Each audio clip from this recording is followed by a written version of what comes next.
In this land of parting, losing and living. Ready? Sing.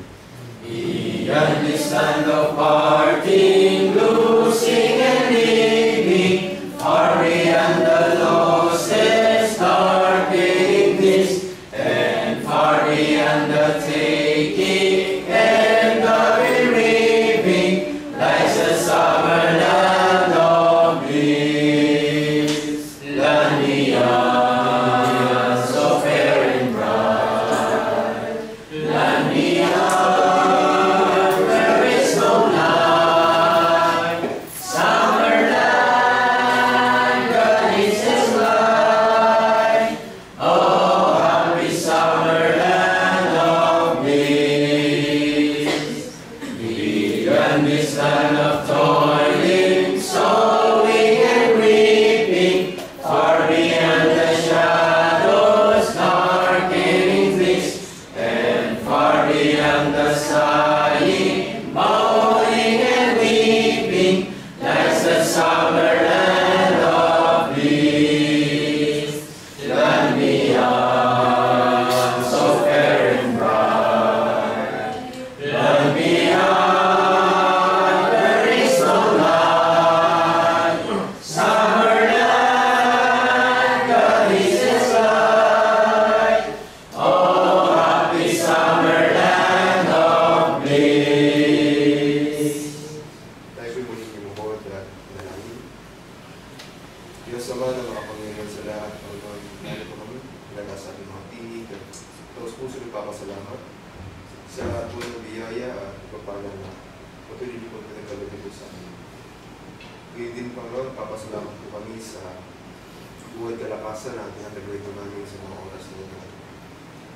Dalangin din namin, Panginoon, ang mga salapi na sa aming harapan, may magamit ito sa pagpapamulat ng pasimbahan, at gayon din sa pagpapalaganan ng iyong banal na salita.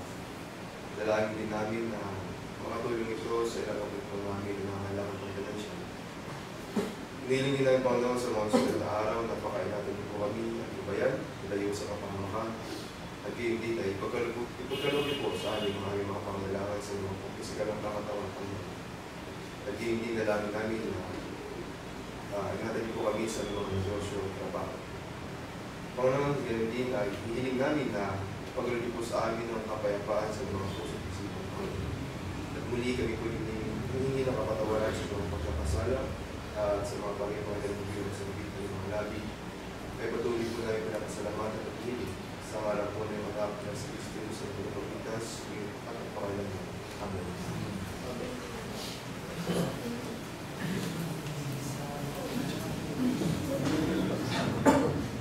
Muli po tayong nagpapasalamat sa lahat ng mga kapatid natin na dumalo sa mahalagang pagtitipon ito. At ganoon din po, nakasama natin si Brother Nelson at ang kanyang pong may bahay. Salamat po sa inyong pagdalo.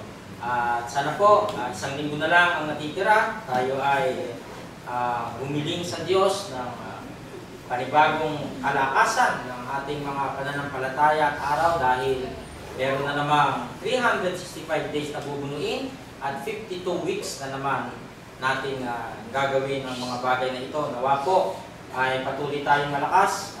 Ganun nga, pag-usapan namin kanina nila Brother Nelson na yung sa mga diet kasi medyo yan, pupunta na naman tayo sa mga kainan, hindi maiiwasan. Sa paalala natin, diet din. So, kailangan natin ng mga malakas na katawan para sa mahabang paglilingkod na ito na ipagkakaloob ng Diyos. Meron po kayong nice balita. Sige po. Brad, tungkol sa masipag at tamad. Apo.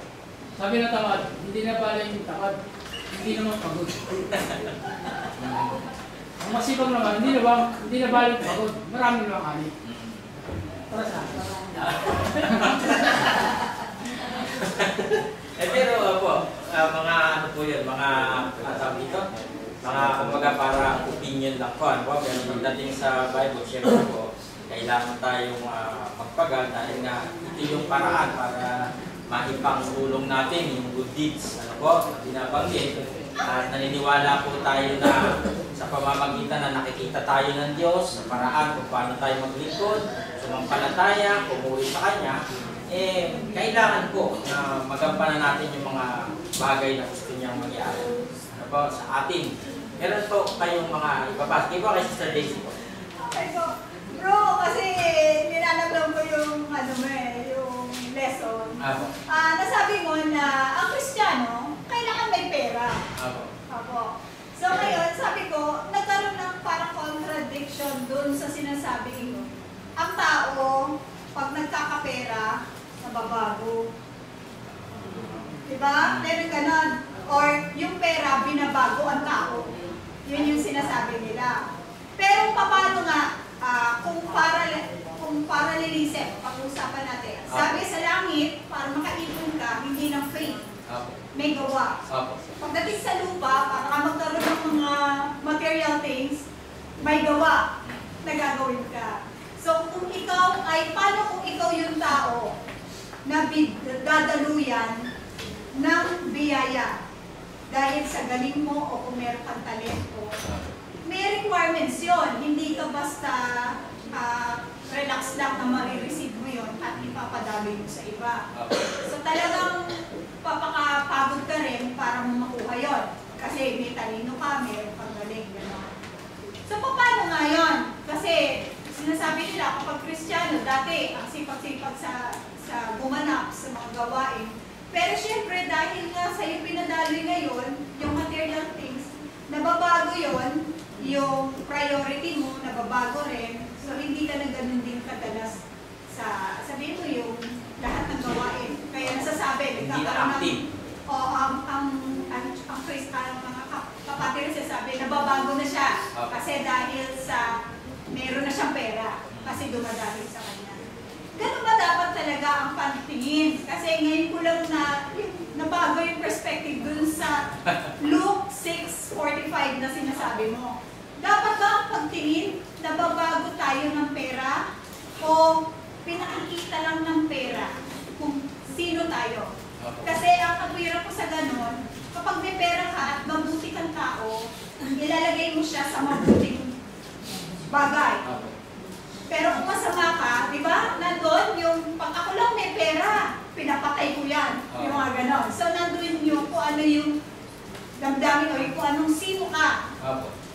Kung mabuting tao ka o hindi. Tama ba? Kasi gusto ko ipaano sa mga maliliit na pag may pera, tama ba yun na ang iisipin na babago ba? Pag may pera. Kasi meron lesson tayo doon na ang tao na babago, binabago ng pera. Yun ba dapat talaga ang pagtingin? O yung pagtingin na yung sa Luke 6:45 na pinakikita lang ng pera kung sino tayo bilang tao, kung paano natin siya gagamitin. Kasi po, yan pong pera, binabanggit din po sa unang Timoteo, is the root of all evil. Hindi po ba nakalagay? Ngayon, ang sabi ng iba, kung yung pera ay root of all evil, hindi ko bibigay. Kasi magiging evil siya.